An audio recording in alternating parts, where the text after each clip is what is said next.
রাতের ঢাকা কলিজার ভাই বোনেরা আসসালামু আলাইকুম। আমি দাঁড়িয়ে রয়েছি নতুন বাজার।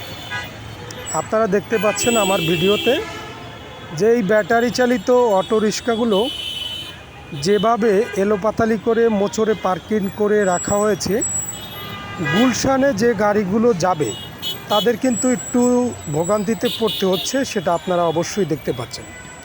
তো এই ব্যাটারি চালিত অটোরিক্সা 5ই আগস্টের পর থেকে যে হারে বাড়তে শুরু করেছে, আসলে এই সরকার যদি এখনও কোনো পদক্ষেপ না নেয়, পরবর্তী এটা ট্যাকেল দিতে পারবে কিনা আমার জানা নেই।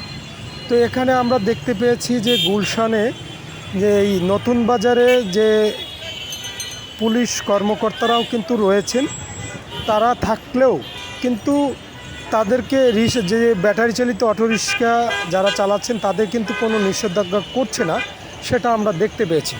তো বেশি কথা বলবো না, আসলে সবাই ভালো থাকবেন, সুস্থ থাকবেন। সবাইকে আমার পক্ষ থেকে আসসালামু আলাইকুম।